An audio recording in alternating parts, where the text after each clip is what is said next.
In this chapter, we will be looking at ethers and epoxides, as well as looking briefly at thiols and sulfides. In this video in particular, we're going to talk about some general information about ethers. So we'll look at a few examples, talk about how to name ethers, a little bit on structure properties, and spectroscopy.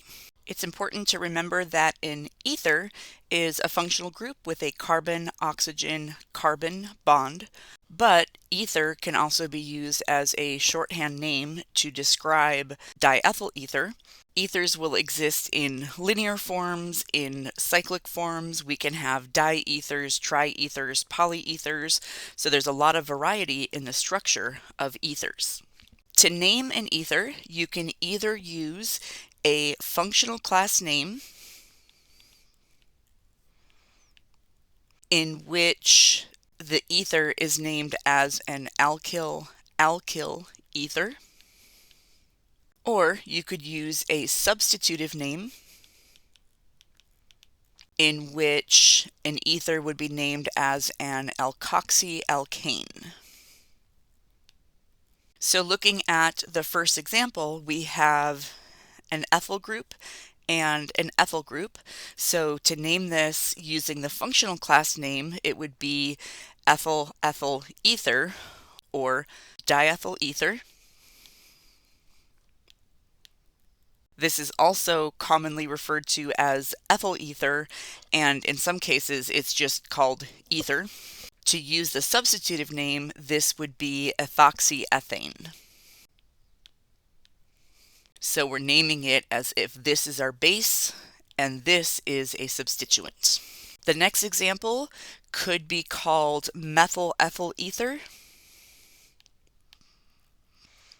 if we go by size, or ethyl methyl ether if we list them alphabetically, or it would be methoxyethane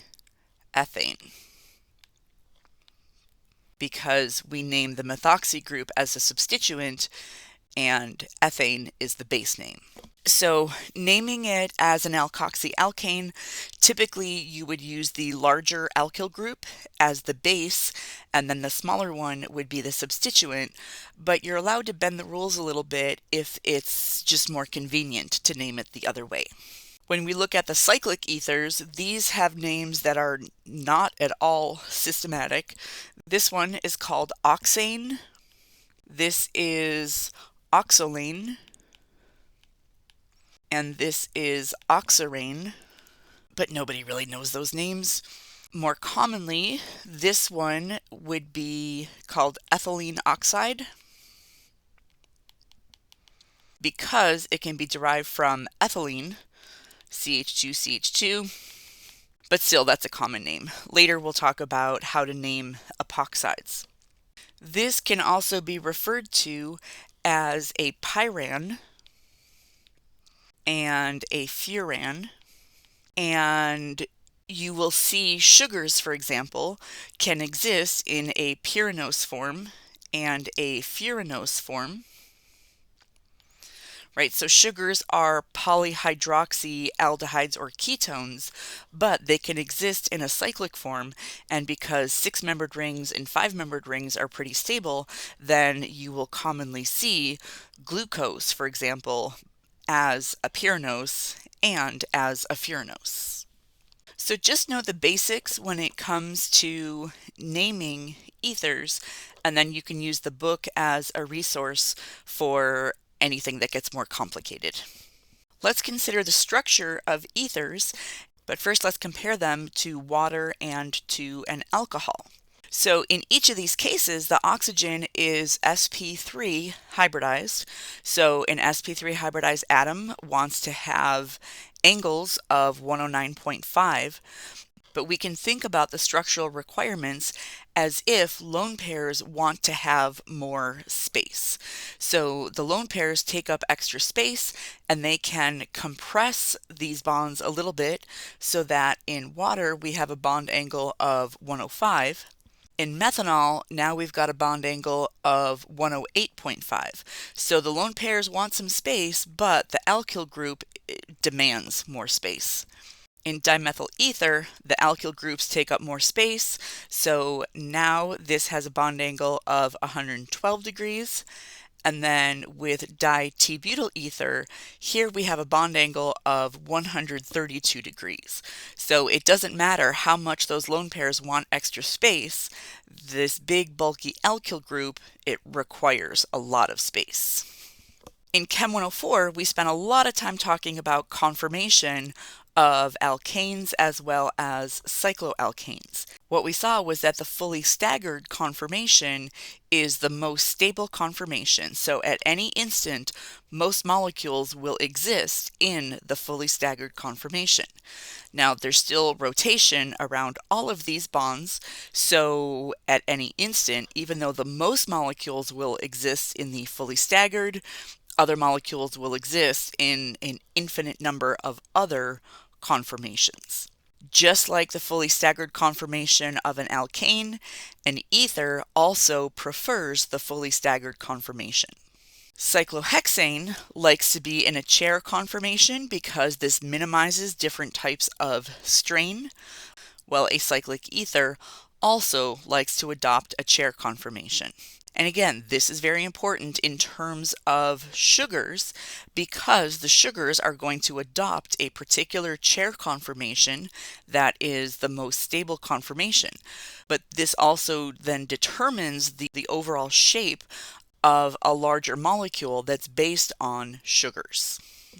Next, let's consider physical properties of ethers in comparison to other types of compounds. If we have an ether such as diethyl ether, well, we know that oxygen is more electronegative than carbon, so oxygen will be pulling electron density towards itself, giving a partial negative charge on the oxygen, and that's going to leave a partial plus on the carbon, on each carbon. But each carbon is then going to be pulling away a little bit more electron density from its neighbor, so this is also going to share an even smaller partial plus. But overall, what we see is that while we have a good partial minus, the partial plus is really kind of spread out. So while these molecules are held to each other by dipole-dipole interactions, they're not really very effective dipole-dipole interactions. So while our ether is held together by dipole-dipole interactions, our alkane pentane will be held together by dispersion forces, and then our alcohol 1-butanol, these molecules are held to other molecules by hydrogen bonding. Now, because we are comparing different types of intermolecular forces, we want to make sure we're comparing things that are a similar size so that we're not making too many differences. So here we are looking at a molecular weight of 74 compared to 72 and 74 grams per mole. So this is about as close as we can get. So the boiling point of diethyl ether is 35 degrees Celsius compared to pentane is 36, and then 1-butanol is 117 degrees Celsius. So we know that hydrogen bonding is much stronger type of intermolecular forces than the dipole-dipole or the dispersion forces, and that's evident here because our boiling point is much, much higher. But it might be a little bit surprising that a compound with dipole-dipole interactions has a boiling point that's so similar to a compound with dispersion forces. But it's because those dipole-dipole interactions in an ether are just not really very effective. So all ethers are going to have relatively low boiling points. But what if we think about the water solubility? So how soluble is a particular compound in grams per 100 milliliters of water? So with diethyl ether, the water solubility is 7.5 grams per 100 mils of water. So think about this in lab when you are using a SEP funnel, you have your aqueous layer and your ether layer. Well, you're actually going to have some ether dissolved in your aqueous layer. When we look at the solubility of the other compounds, so pentane, this water solubility is very close to 0, and for 1-butanol, this has a water solubility of about 9 grams per 100 mils. So, even though diethyl ether acts a lot like pentane when it comes to boiling point, it acts more like butanol when it comes to water solubility. Well, let's picture this molecule and a molecule of water. We know that the oxygen of diethyl ether has a partial negative. For water, we have a partial negative, partial positive, partial positive. So we can have hydrogen bonding between the oxygen of ether and the hydrogens of water. So in general, ethers have low boiling points because they're not capable of hydrogen bonding, and so the dipole-dipole interactions, they tend to be rather weak. But ethers tend to have very high water solubility because they are capable of hydrogen bonding with water. Now finally, as we think about ethers, we should also consider what kind of evidence we would look for to identify an ether. So we should think about spectroscopy. So by IR, we would look for a carbon-oxygen bond, so carbon-oxygen stretch. These are somewhere around 1200 inverse centimeters, so maybe 1000 to about 1200. They tend to be strong, not quite as strong as a carbon-oxygen double bond, but they typically stand out in the fingerprint region. In some cases, the CO single bond stretch might not be super obvious, but maybe you have other evidence that tells you you have an oxygen in your molecule, but you don't see evidence of an alcohol OH, you don't see evidence of a carbonyl. Well, then that should remind you to look more closely for the possibility of a carbon-oxygen single bond, which could be due to an ether. For proton NMR, we want to look for the hydrogen that's connected to the carbon that's connected to the oxygen, and these tend to absorb around 3 to 4 ppm. And in C13 NMR, a carbon connected to an oxygen tends to show up around 60 to 80 ppm. In comparison to a regular sp3 hybridized carbon, which shows up anywhere from about 0 to 40-ish, so a little bit higher because that oxygen is deshielding. Now keep in mind, for an ether, we're talking about a carbon-oxygen-carbon, so that means for IR, you should see this CO bond stretch and this CO bond stretch. And so you would expect to see two peaks around 1200. Maybe they kind of fall on top of each other, maybe you will see two separate ones. For proton NMR, if you don't have symmetry in the molecule, then you would expect to see this hydrogen connected to a carbon connected to an oxygen, as well as this hydrogen connected to a carbon connected to an oxygen. So you might have multiple sets that show up at 3 to 4 ppm. And for C13 NMR, you would expect to see two carbons that appear around 60 to 80 ppm as well. So let's take a look at this IR, proton NMR, and C13 NMR and see if we can figure out the structure of our compound. So starting with our magic number of 3000, we have some peaks below, which means we have some sp3 CHs, and just above, so we have some sp2 CHs. We have a signal at about 1500 and a much shorter signal, but that's at 1600. So we could have a benzene. And we have this nice strong peak at about 1100. So this could be a carbon-oxygen single bond. There's no evidence of an alcohol. There's no evidence of a carbonyl. We do have some evidence of benzene, and then actually here we have some benzene overtones as well as our benzene OOP out of plane bending. But we might notice those, we don't really have to interpret those. But these are the important ones that we should be looking for. For the proton NMR, we have two signals really close to each other, AB, and this is a total of 5 hydrogens. C, 2 hydrogens, this is a singlet. D is 2 hydrogens, triplet. E is 2 hydrogens, and this one might be a pentet. F, 2 hydrogens, might be a sextet. and G is 3 hydrogens and a triplet. So what does all of this mean? So A and B show up around 7.5 ppm, so this would make sense for benzene with 1 substituent, and so we have 5 hydrogens. Signal C, this is a little bit higher than usual, so let's come back to that. D shows up at about 3.5. We know from our IR that we have a carbon-oxygen single bond, so 3.5, that's where we would expect to have, in this case it's a CH2 group, and we expect that it must be next to an oxygen, which is why it shows up at 3.5. And because it's a triplet, it must also have 2 other neighbors. Now let's come back up to C. So this one absorbs around 4.5 ppm, and that is higher than usual for a hydrogen and a carbon next to an oxygen. But remember, we also have an aromatic.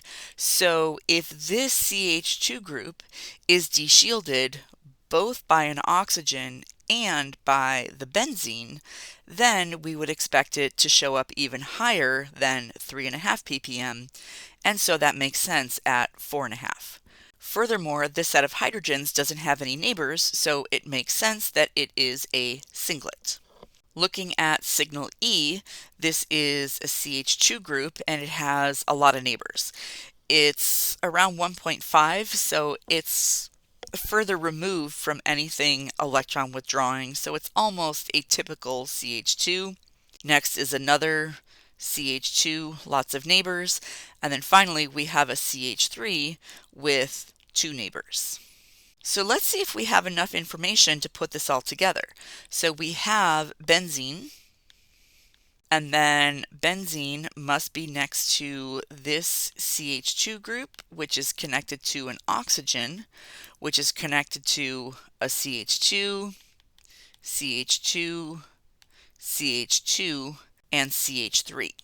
So here we have A and B, and a total of 5 hydrogens, so that makes sense. This would be signal C. It absorbs at 4.5 because it is next to the benzene and the oxygen, and it has no neighbors, so it is a singlet. This must be D. It shows up at 3.5 because it is next to an oxygen, and it has 2 neighbors, which is why it shows up as a triplet. Next, this would be E. It has 4 neighbors, and it's a pentet, so that makes sense. This is F. It has 5 neighbors, and it appears as a sextet, so that makes sense. And finally, G is a CH3 group, and it has 2 neighbors, so it appears as a triplet, and that also makes sense. So this compound is consistent with our IR and proton NMR, and this could be called benzyl butyl ether. But let's take a look at the C13 spectrum as well. So if you could zoom in, you would see that there are actually 4 signals in the aromatic region, A, B, C, D. So we have 1, 2, 3, 4 signals, so that makes sense. We have 2 signals for sp3 hybridized carbons that are next to an oxygen. So this one is probably E because it is also deshielded by the benzene, and this one would correspond to F.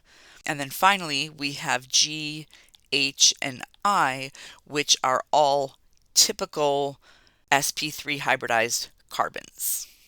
So this is the structure of the compound that gives rise to this IR, proton NMR, and C13 NMR spectrum.